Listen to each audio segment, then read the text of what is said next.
Hi Lottie, how you doing?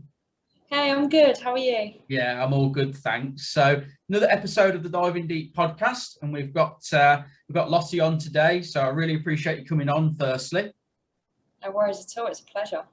so for everybody who doesn't know who Lottie is, I'm going to give a little bit of a run through, a little short bio. So originally from a dancing background, started in the sort of dance scene in pretty much 2019, landing gigs at Ministry of Sound, later on a residency with Adapt Events.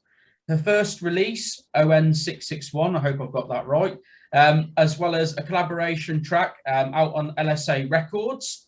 And lastly, and I suppose most notably, joined the Select FM team family in July 2021 as a presenter. Yep, that's right. Yeah. Amazing. So, yeah, quite a quick sort of transition. 2000, just a couple of years, really. Yeah. I started at the wrong time because as soon as I decided to sort of dedicate my time fully to music, then the pandemic hit. So Yeah, yeah. I think we can all, everybody involved in music, I suppose, hospitality, and but especially as an aspiring producer, DJ, and radio presenter, probably couldn't have come at a worse time. But I'd imagine, probably like many others, you probably that space gave you time to sort of like learn things in the studio and definitely, yeah. Like I would have never had time to sit down and like dedicate so much time to learning and improving skills. And yeah, no, that was really good. And kind of understanding like where you want to go. Because if yes, you just throw yourself in at the deep end and it's like gig, blah, blah, blah, then yeah, you yeah, kind of always tired and then you're working again and then you're not really sure what yeah. direction you want to go in. Whereas it was nice to have that time for reflection and yeah. Yeah, definitely. I mean, I throughout that sort of starting period of the first lockdown, there was like quite a big split. People that were speaking to, some people were like, "I'm actually almost glad it's happened because I'm not DJing all the time now. Now I can actually get in the studio and crack on with it." But others, and even a couple of like high-profile people that I spoke to, they were like, "I've lost enthusiasm actually because they're so used to being in the clubs." So yeah, quite a big split, really. Yeah, Uh, yeah, So, definitely. place I sort of want to start from is I want to get to know you a little bit more. So, I want to start from rather than the dance music sort of entrance, right back to your beginning, like your first musical influences that you can sort of remember. Yeah, well, I was really lucky because I think like you, because I've read stuff that you've put on your social media and stuff Yeah, about like your beginnings. And I think because I was brought up in a house where music was just played yeah, all the time, yeah, like, if I had lots of hobbies, so in the week I was kind of in and out, and I was mhm, at dancing, and that helped with my musical influence as well. But like all weekend, it would be soul music, it would be classical music. mhm. Like I remember my mum listening to Ludwika and Aldi before everyone did, Yeah, like yeah, before we wicked. soundtracked This Is England and everyone listened to it. Yeah, And like I was just absorbing, I think, and sometimes not even realizing that I was absorbing it. yeah, Um, and it was just such a nice variety of music as well, because then my mum would be listening to Celine Dion, yeah, and, yeah, and then my dad would be listening to Santana, and yeah, it was just I think I was just flooded with music. And then going to dance lessons, my dance teacher was a bit of a raver. right, Um, now cool. that I look back at it and now I'm older, I'm like, yeah, you were a raver. And so we'd be dancing to like, I don't know, like Paul Oakenfold and Mhm. like, um, and I did singing lessons as well. I trained classically in singing, and again, it just broadened what I was listening to, and Mhm. it's I just think it's benefited me massively Yeah, in my career now, just yeah, to like to grow up with all of those different styles and genres and people, and I found now that I mash it all up when when I yeah, yeah, produce. It becomes like, yeah, a mixture of everything that I listen to, but also it just makes you love music I think, when you're brought up with it. Like, I couldn't do a day without music. I don't know about you. No. What you're saying, obviously, we've read a little bit about each other, and obviously you're on here now.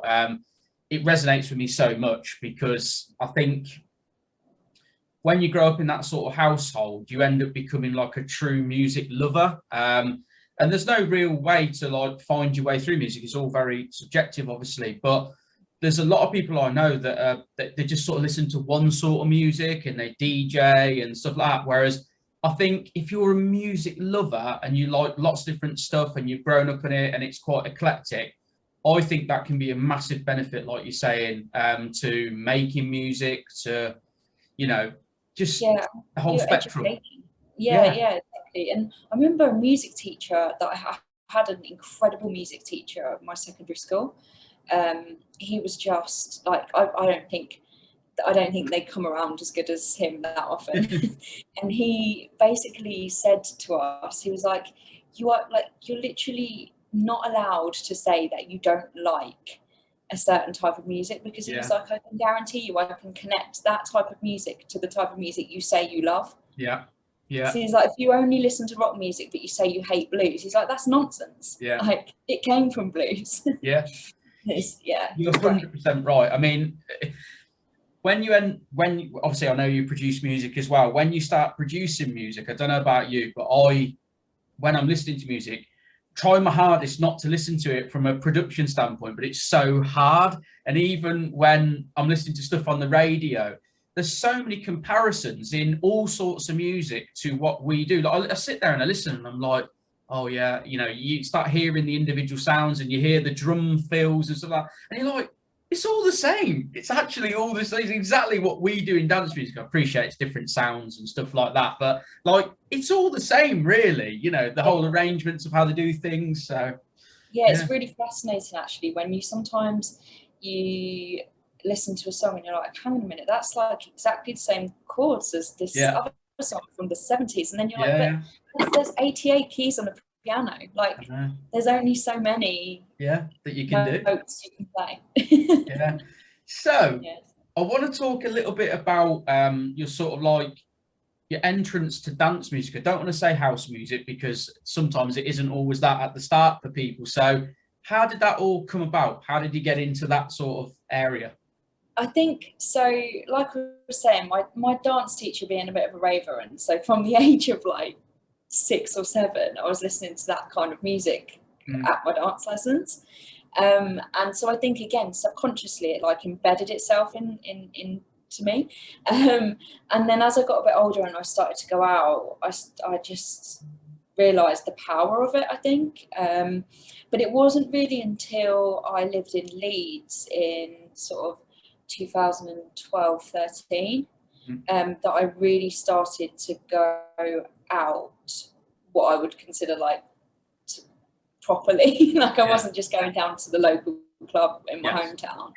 Like, I was going to like decent events, and like discovering people like at the time like Bondax, and I remember going to see Hudson Mohawk, went to see Annie Mac a number of times up there, and I just started to really, it became part of me a lot more then, and I just started to like, I was working really long hours. At the time I was working in telly and I was filming a drama, and we were working like 14-hour days, like Monday to Friday, and I would come home Friday after working all day, and then I just couldn't wait to get back out.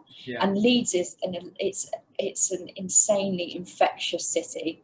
Like, like, I think it's the amount of students as well, but you just can't help but like throw yourself in there. I just couldn't wait, and the events were incredible, and we'd like talk all week about what we were going to go to that weekend. And obviously for me, the music was the main bit. Like, lots of people go out for different reasons, and it's fine. Like, everyone's welcome to their own reasoning, but for me it was just, I would literally get into the middle of the dance floor and just be in my element till 8 in the morning. No, I hear you. It's so I think that was the beginning of it, really. And then once I realised that maybe I could do that was great.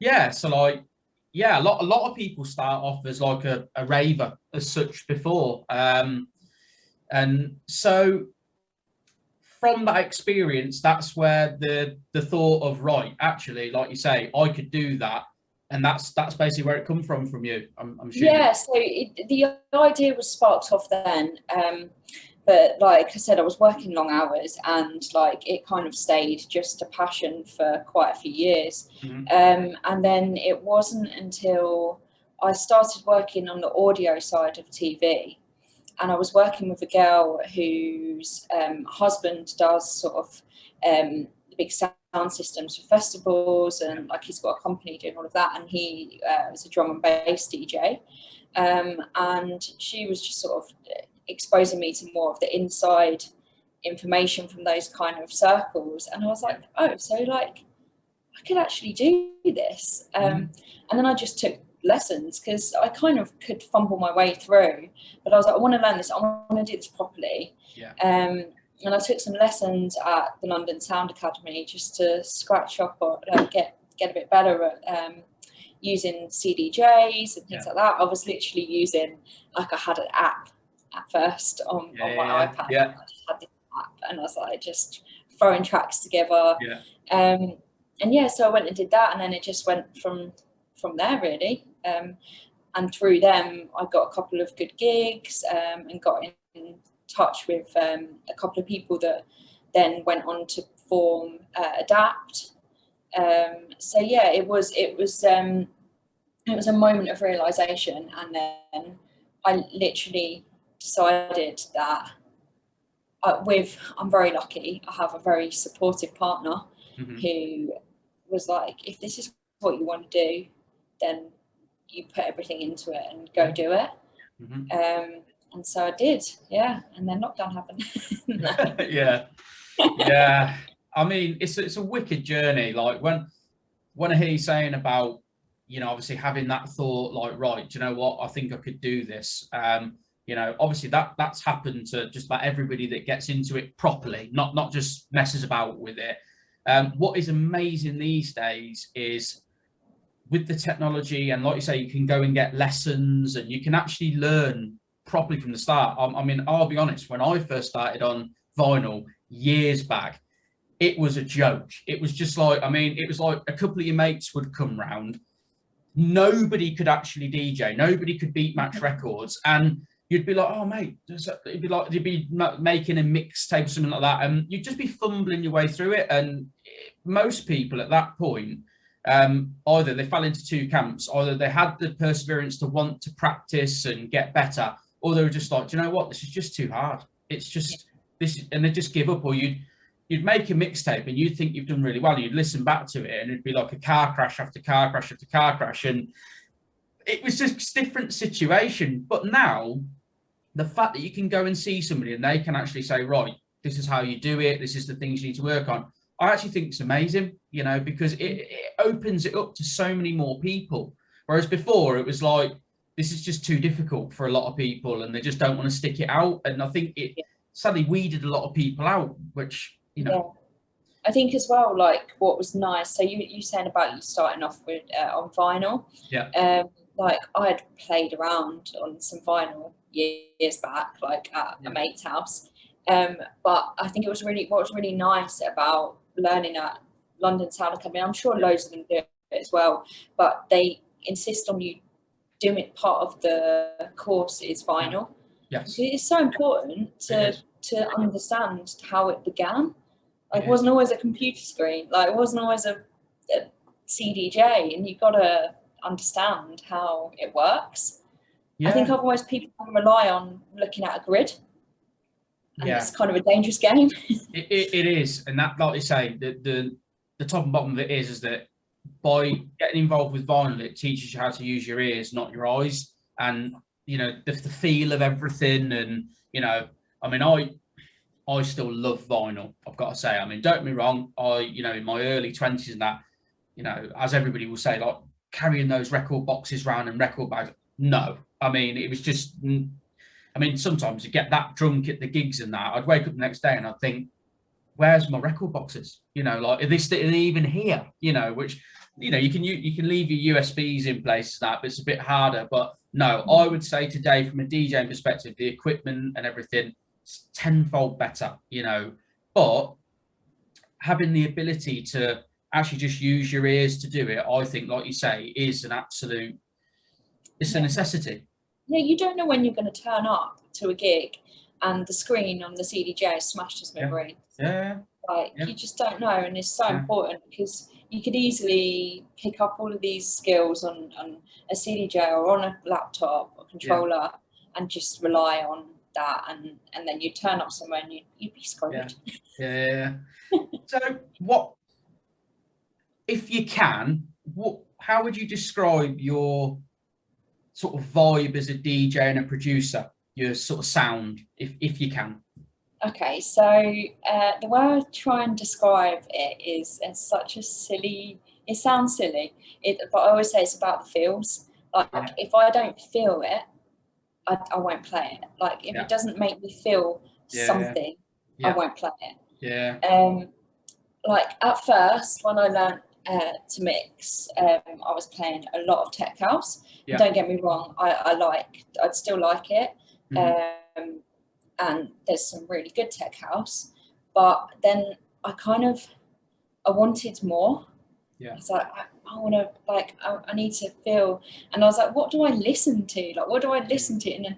And then I kind of started playing a lot of piano house, because I really get like feels from piano house. And then I was like, but you know, like, I want to go back to my roots, and I was playing a lot of disco and like funk and soul, and to be honest, now I do not hold myself to a genre, because I've hated pigeonholing and boxes all my life. Like, I've had an issue with it before I even knew what it was.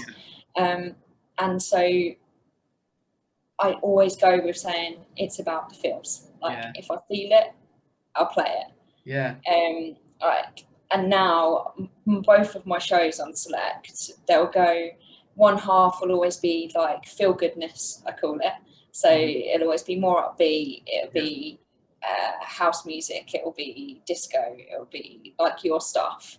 And then the other half of the show would always be kind of more melodic, a little darker, a little bit deeper, like progressive house and things like that. But the feels is the way I describe it. No, I mean, that's wicked, because I don't think, oh God, people who listen to this are going to hate me for this, but I don't think you should pigeon yourself as a DJ. I think DJing production is different, because I think, as a producer, it does help to have a sort of sound as such, because then people get used to what you're doing and they can latch onto it. But as a DJ, I think, don't be wrong, unless it's like a specific sounding event or night or place that you're playing at, I think you should be able to move around and play a bit funky, and, you know, depending on the crowd and the time you're playing. I don't think there's anything wrong with that. And I know that some people are like, no, you should do it like this. And I'm like, well, there shouldn't be any boundaries, really. There shouldn't be any categories. It is art, like, I don't think anyone has a right to tell any artist how to do their art. Like, and it is that at the end of the day. And there's a lot of genre snobbery in the music industry. There is. And like, sometimes I get quite upset about it, and then I just go, you know what, just do your thing. I've had it. I've had it when I've been DJing, where people, like the promoter or somebody's come up and said, like, oh, listen, can you play a little bit more harder or something like that? And I'm like, mate, people are dancing. I'm like, what's the issue? Like, but there is a bit of snobbery. It is, and it's easy for me to say all of this when my main thing at the moment is radio, because it's much easier to spread across multiple genres when you're playing on the radio. And like you said, if I was playing at an event that was specifically a house night, I would play house music, but I play what I want, obviously, and I would still be playing something I enjoy, because my taste spreads across every single possible genre that there is. But like, I don't like pigeonholing and saying, you play this and you play that. Yeah. You're known for that. No. I think, yeah, just do your thing.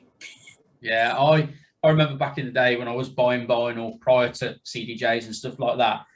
It was almost like a fight with myself sometimes, because I'd be like, well, I mean, I actually started out on trance and hard house, if you can believe it, like, because that's actually what was big at the time, like in the early 2000s. It was a big genre, you know. I liked house music, but I liked that more. But to be honest, it's seen its day, like a lot of those sorts of genres do, as such. And I can remember going to like the record shop and being like, I really like this house record, but I don't know if I should buy it, because really I play trance and hard house. And as you get older, you're just like, I don't even know why I was thinking that, you know, like it's just, you can get a well, not, I don't now, I've got to say, if I like it, I get it or download it or whatever the case may be. But it almost felt a little bit tribalistic, like you shouldn't be doing that, but it's just stupid, really, you know. It's but you know, it's interesting that everyone feels that as well. It's not just me being like ultra conscious of people being genre films. Yeah. What about your sort of like current sound from a production standpoint? How would you sort of describe that? So, if I'm really honest, I think from a production standpoint, I am still very much learning and finding my sound. The releases that I've had are very ethereal, kind of melodic, quite. I would say that the biggest influence that I cling to when I'm producing is actually the classical stuff. I really like to include orchestral sounds, and I love a bit of breakbeat as well. I think the two go together really well. And so that's where I'm at the moment. I've produced some that's not been released, obviously, but I have produced some more housey stuff. But like I said, I think I'm still finding my sounds with production, and I would like to think over the course of this year that I'll get there. But these things take time, and it is important, isn't it? It's like you said, you want, as much as you want to be open to different sounds and different genres and different influences, as a producer, it is quite important for people to know what to expect from you. If you want to sort of grow a fan base, essentially. And so I'm taking my time over it, to be honest. But yeah, I always, if I start anything, I always start it with chords on the piano. And then, I mean, a lot of people probably do, but then I go from there, and it tends to keep its quite traditional piano sound. I think it is good to take your time with it, because you will reach a point where, you know, you'll say, do you know, I really like what I'm making, and I think that can evolve. And like you say, it's tricky, because like even certainly for myself, you know, I'm trying to grow a fan base, but I think if you do manage to do that and you can really kick on, then the reality is that you can then start diversifying a little bit, because once people are really into you and what you do and everything like that, and I think that's fine. But yeah, you're absolutely right. You tend to find that most sort of up-and-coming producers or artists, or however you'd like to say it, they're sort of known at the start for something.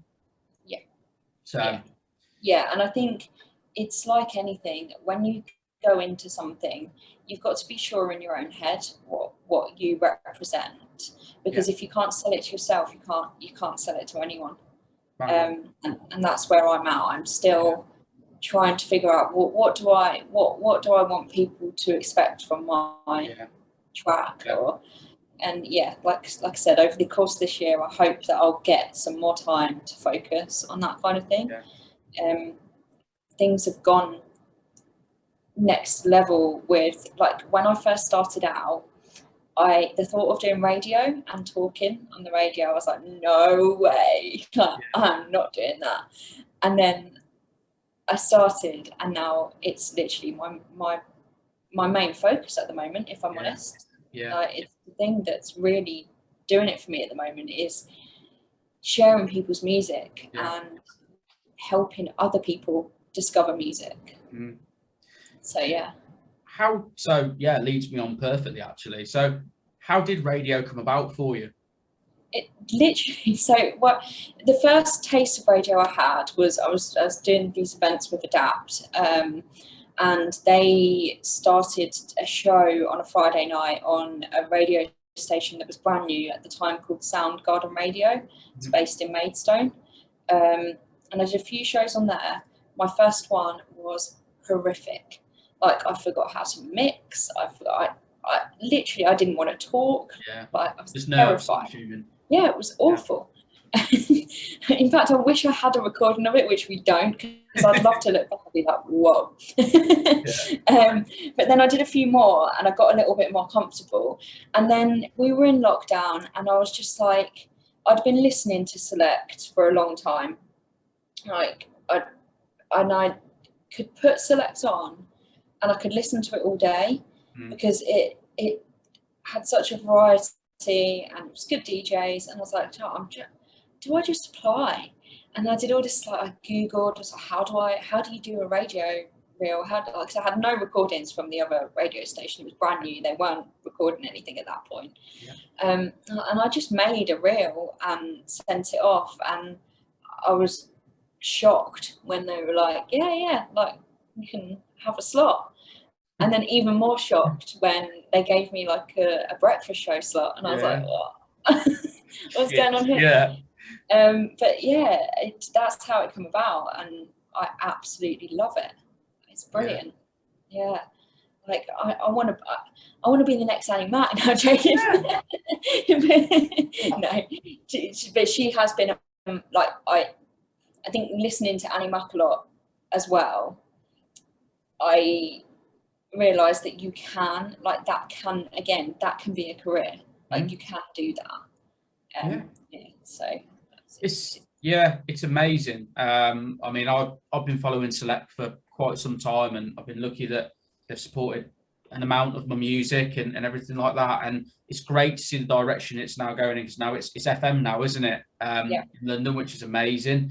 And I think you bang on right in what you're saying. There's so many routes in this industry to get to where you want to get to, and it doesn't always have to be down the DJ and production route. You know, if you look at like Annie Mac and a lot of the radio DJs, they are DJs as well, like Sarah Story and that.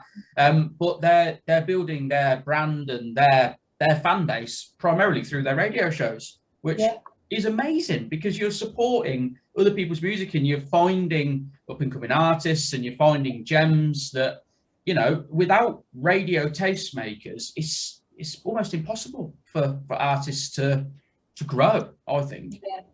Yeah, that's my favorite bit about it. Is like, I've always had an opinion that unless, like, if you don't share something, it's like, I find that I don't enjoy it as much, because I'm like, you know, it's just me. So it's like, I love listening to music, obviously, but I also love telling other people, like, oh, listen to this, it's amazing, like, this is really cool. And like, that's my favorite bit about it, is just finding like a completely unknown artist and going, hey guys, look at this, like, how cool is this?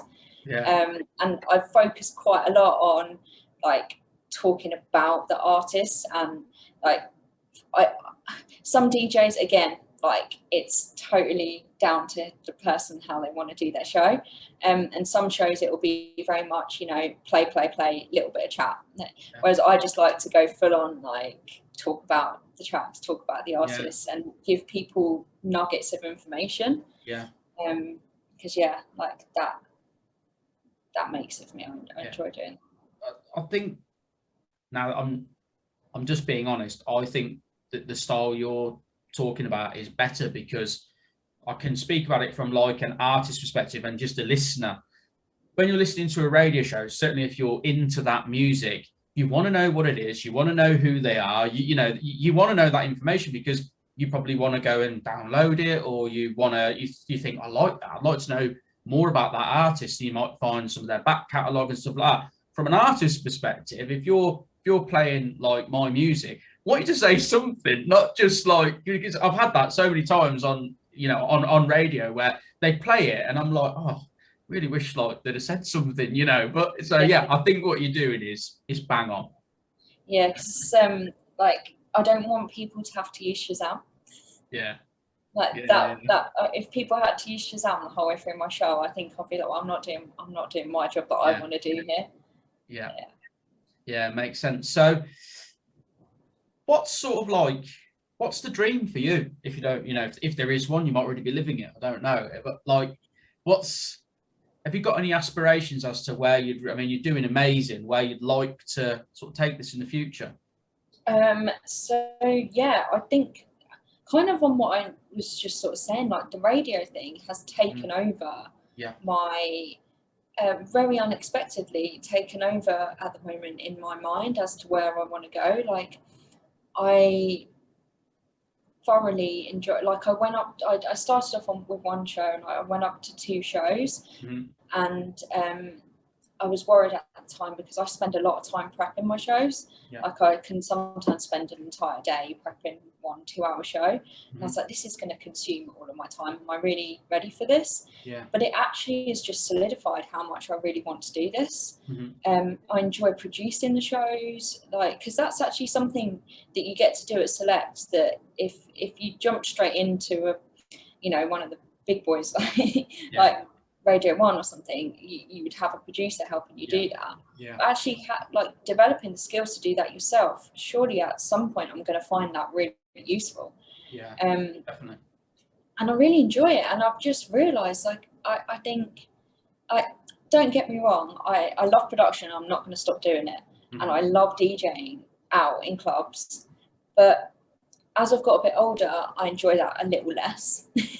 As much as I still want to keep doing it, some people have like their career direction to be, I just want to play out every weekend. I want to play here, there. And don't get me wrong, I want to play lots of gigs, but my main focus and my main aim at the moment is that I want to be the best radio presenter that I possibly can. And see where that goes. Very open to where it goes. Like at the moment, I've just started a role at Select, kind of helping develop new ideas, and it's going to be a really exciting couple of years because, like you were saying, we've just gone FM, and there are so many ways we can now keep getting bigger and bigger and bigger, and my role is essentially to help figure out how we do that and develop ideas and help all the DJs feel part of it. So yeah, I think I'm just going to see where it goes with radio. And like I said, I'd love to do what Annie Mac's done. Like, she's been one of like the best radio presenters I've known for a long time. Her passion, her education, her taste as well helps because it's, again, very varied. But she's one of my biggest inspirations when it comes to careers, especially now. Like, that's what where I've come to. I'm like, yeah, that's what I want. Yeah, I mean, it's fair to say, like, as an artist, Annie Mac's like the holy grail. If she started supporting your music, which I've never had that from her, to be honest, but if she starts supporting your music, then you're on a rocket ship because everybody starts to listen, because that's the sort of influence that she ended up having as time went on, which is amazing. Like, Danny Howard does a very good job of that as well. Like, he does expose new artists. And Pete Tong does too. And it's a very educational show, Pete Tong, so I love that. But yeah, like, I think that if I was to summarize my career aspiration, I'd be like Annie Mac. But it's a good thing, and what sort of comes to my mind is that the fact that you're loving radio so much, but you do like producing, and obviously you love DJing and stuff like that, actually pursuing that route might take a bit of pressure off those 2 other things as well, because like when that's all you do and you're thinking, I've got to make another track and I've got to make another track and I've got to get a gig and stuff like that, I can honestly speak from my personal perspective that it can become quite like a job. I don't want to, like, it is a job, but I mean, like, really, it's hard to say it's a job, but it is, you know, like, but the fact that you love the radio aspect of it, it may like allow that to just sort of like grow naturally by itself, which is, I think is probably a positive. Yeah, and inevitably, the more you listen to music, and when, like I said, I'm prepping shows and I'm researching, you know, like little nuggets of information about them, and then you find out, oh, that was made by doing this on this software and other that, and you learn, and you're like, oh, okay, I could try something similar, or like, you know, it will help, I think, in the long run. And I think you're totally right. It does take a little pressure off of that. But then at the same time, I don't want to like take focus off other stuff and just do that and just think, oh, well, you know, I'm just going to do well at that and everything else will fall into place, because obviously you still got to work hard at all the other things. But you are right. Like it's nice to have something else that you're like, I really love doing this and it will help me with, you know, hopefully at some point, you know, if we keep growing with Select, and, you know, we may start getting booked for being on Select and things like that, and it will lead to gigs. And so, yeah, I think that definitely could well happen if if it keeps going in the direction it's going in. And, you know, if you ever do make it to the R1 or something like that, then if you need a producer, then you just give me a ring, you know, I'll come make you cups of tea and stuff like that. So yeah, no, I'll play your music. yeah, absolutely. So this is the bit of the sort of show where I normally ask people for a couple of pieces of advice that they could offer from their experience to either newcomers or just people in the industry. So if you could give me 3, that'd be amazing. Okay. Yeah. So I think work hard and stay humble, which is obviously, it's an obvious one, but, and you know how I was just saying about it, like sometimes you laugh at it being a job, but it is. And treat, like I would say, like sometimes from an outsider, I look at things and I go, you guys aren't taking this very seriously. And at the end of the day, if you want to make a career out of the thing you love, you do have to treat it like a career and nurture it and put in the time and effort. And I'd definitely say that's something that I would recommend to people, is to just take it, have fun, but take it seriously. What else would I say? Back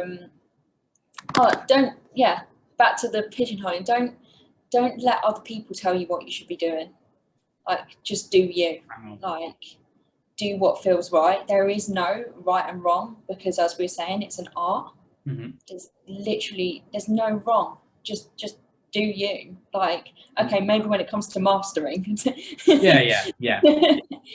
you know, sometimes you might be lucky enough to have an engineer do that for you. So, but yeah, when it comes to the creative side of it, don't ever let anyone tell you that you're doing something wrong, because there is no wrong.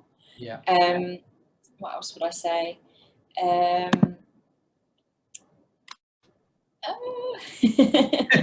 Put you on the spot here. I think as well, like, push yourself and stick to, again, do you, but stick to what you believe in and push hard, and don't always take the first no as an answer. Like, keep going. Don't be a pest, don't be annoying, but like, if you believe that you want to do something, push hard, stick to it, and do you, go with it, and it will all happen, I believe. Amazing. And I gotta say, I fully agree with all 3. The bit about the art, your sort of second point, is such a difficult one when you're producing music and stuff like that, because inevitably you're going to want to, and I've said this before in previous shows, you're going to want to send your music to other producers, and there's nothing wrong with that. You just have to be mindful of the fact that they're probably, most of them, are going to tell you what they think through their lenses. And that's where it becomes tricky, where actually, as long as the music's at a good enough standard, which, you know, if you can sit and listen to your track and listen to like a you know, a solid track and you think, yeah, it's not the same, but it's the same standard. And I think just trust your gut, just go with it, you know, and just, you know, don't have people tell you that, oh, you shouldn't put that out and you shouldn't do this, you shouldn't, because you've no idea what people think. Yeah, So exactly. And yeah, like to be clearer, obviously if someone is if someone's giving you constructive feedback and yes. trying to help you, I'm not saying don't listen to them. Yeah. I think like you put it better, to be honest, like you just believe in what you're doing and take on criticism, but don't take it as gospel. 100%. And the treating it like a business, you're absolutely right. I sort of many years ago thought, well, you just make a good track, don't you? Just make a decent track and just put it out there, and it just all happens. And I realised that after a few, it was like, hang on a sec, like, no, there's so much more to this. And don't get me wrong, like if you've got a team behind you, then as time goes on, that can change. But if you're an independent artist, then you've got to learn all aspects of it yourself, how to market your music, you know, how to sort of get it out there to people so that it doesn't just fall between the cracks of all the millions of songs that are tracks that are being put out on the weekly. So yeah, you've got to sort of really educate yourself and push hard at it. Yeah, it's all about the graft at the end of the day. And it's like, you know, if you go to this, if you put it in a different perspective, if you go to the gym and you don't put in any effort, you can't expect to see any results. And it's the same with anything that you ever try to accomplish. If you don't give it your all, you won't see the results that you want. Like none of these people that are, you know, high flyers have got it from just walking into a room and going, hey, here's my track. Yeah, no, definitely not. I can definitely attest to that one, that's for sure. Exactly. But yeah, we've reached the end. It has been amazing talking to you, I've got to say. Somebody who I've been following, you know, and firstly, I do want to say I really appreciate your support on my own music. It's really appreciated. Well, it's excellent music. I really enjoy playing your stuff. Yeah, and I'll continue to do so. Your new track's brilliant, so I'm looking forward to playing that one. Thank you. So where can people find you? So you can find me on Instagram. It's at Lottie_DJ. Annoyingly, all my handles aren't the same. If you find me on Facebook, it's Lottie Lee DJ. And my SoundCloud is at Lottie Lee. So yeah, that's where you can find me. And you can find me on Select on a Monday morning from 8 till 10 a.m. and on a Thursday morning 7 till 9 a.m. Wicked. That's a wrap. Yeah, likewise. Thank you for coming on. So yeah, we're done. Thank you very much. All right. Cool.